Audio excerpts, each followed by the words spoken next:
you said that you've twin children, and how many children do you have? 4 together, one male and 3 daughters, and one of my daughters is in America.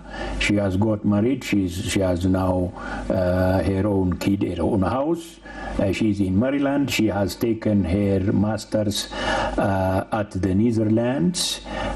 She graduated from Macaulay University after 5 years, getting her first degree in industrial, in industrial engineering. The other one, her twin, has been with me. Unfortunately, she was suspended for 2 years. You remember when 350 students were suspended. You know that, and she did not commit any crime except that she is my daughter. That's all. Not except she's your daughter. Except she was an Oromo. Exactly. We should be precise. Yeah.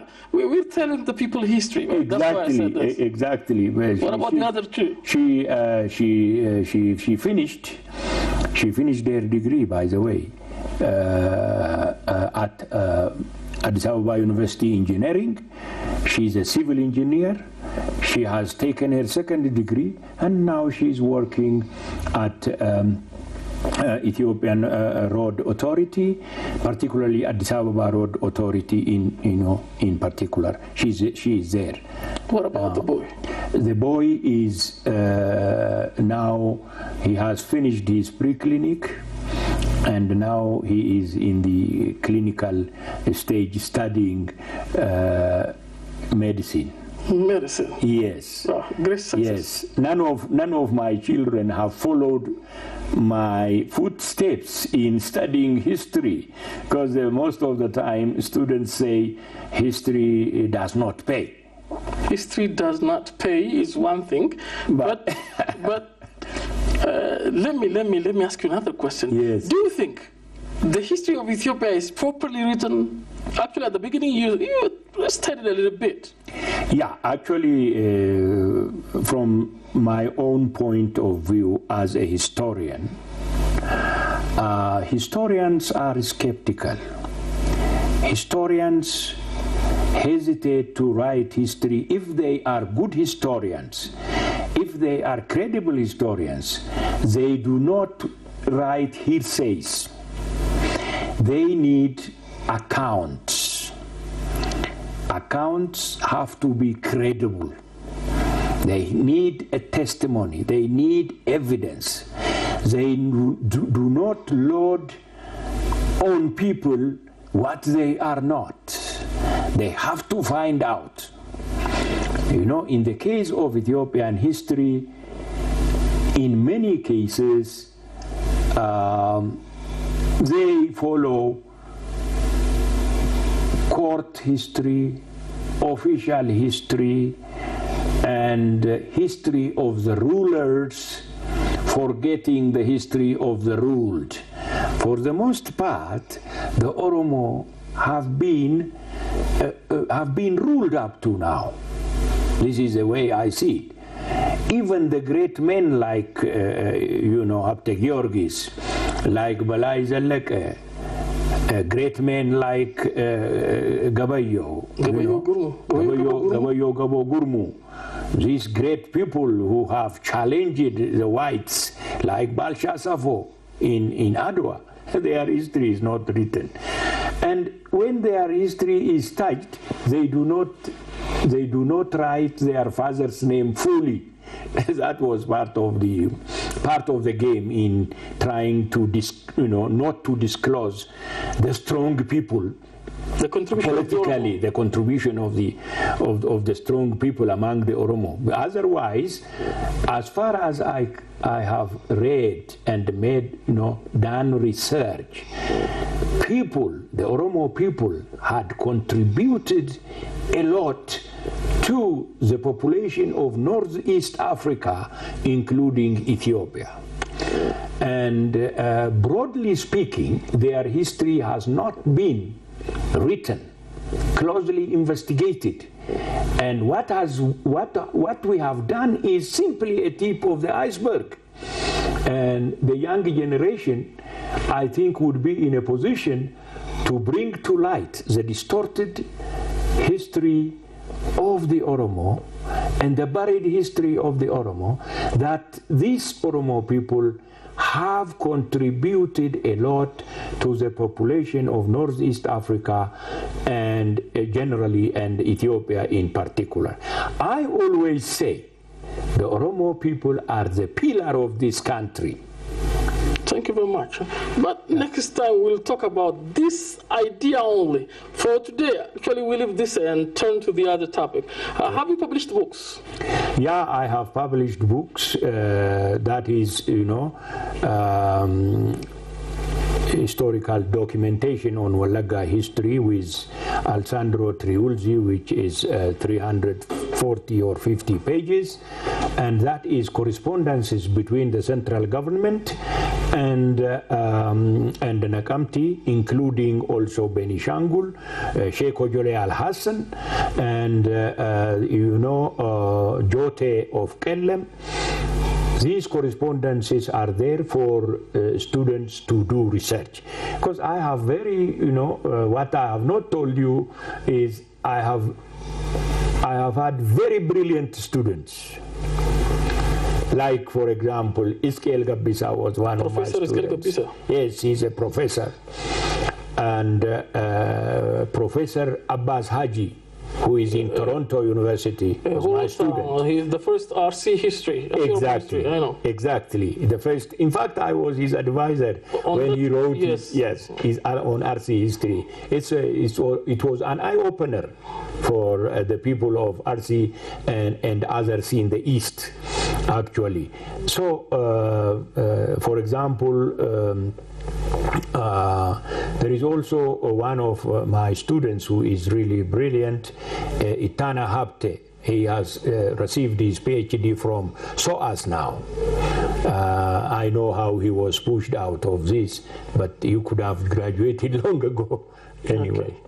And I know your many articles like bribing the land and appraisal of the farming systems of the Macha Oromo in Walaga, the Bonaya incident and the Italian occupation of Nakamte, the basis of political contradictions in Walaga, the Land Apportionment Act of 1910 and its consequences.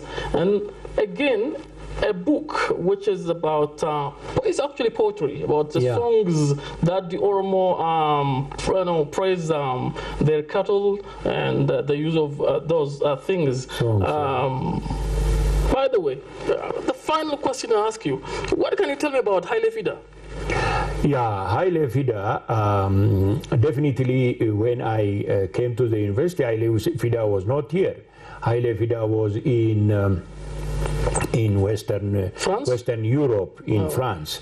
Actually, he lived in France, and when he started writing his Kube Avan Oromo, Hirmata Dubbi, he was not allowed to do it in France. He had to go to Germany and then write it up. Write up his Hirmata Dubbi, which was one of the most important contribution in the development of Kube. It was called Fidel then. Later on, it was turned to Kube, which is now appreciated by the Oromo alphabet, which is now appreciated by almost every positive thinker about Oromo and the Oromos themselves, for sure. Haile Fida was really a socialist. I only met him once in Nakamti in those days. He doesn't speak too much. He was a far-sighted thinker, down to earth, and real socialist. He thinks beyond himself. And what he really was thinking of was you know, in the context of social democracy, he thought that the Oromo will come to the forefront in any way, because democracy is majority rule and minority right. And he really taught ABC of socialist philosophy to the Dirk. And finally, he was really, you know, he became, you know, he was killed because those people were jealous, and they were thinking that if he really comes out, he would be ruling the whole of Ethiopia. What was wrong with that? Nothing is wrong. If you are able, if you are straightforward, if you are positive, if you think in terms of development and think beyond yourself, like the group of reforming generation we have at hand today, what is wrong? What do you mean by that, reform? I mean, you know, people like Lama Magarsa,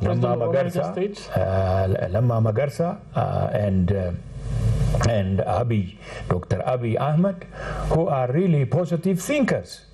There is nothing wrong with what you know, with what these positive thinkers do to everybody, everyone, and it is not, you know,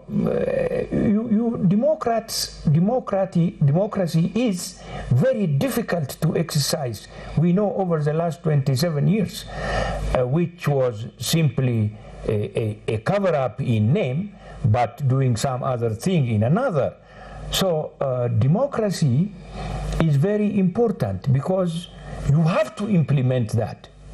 You have to push the process forward, because one cannot eat his piece of cake and keep it at the same time. This is very important. If you keep it, you keep it. If you eat it, you eat it. If you eat, yeah. If you keep it, you keep it. If you eat it, you eat. If you are talking about democracy, you have to push it forward. Don't make it remain on paper. That's what I really mean. The reforming generation has now support of many, although there are various challenges everywhere, hurdles everywhere, but I hope the Ethiopian people, together with the reforming generation, will surmount this hurdle. Well, I am positive. I've enjoyed the interview with Professor Tessema, a historian from Addis Ababa University. I'm sure you've enjoyed too. And I say goodbye to you by inviting you one Oromo song from Western Oromia, where Professor Tessema was born. Goodbye.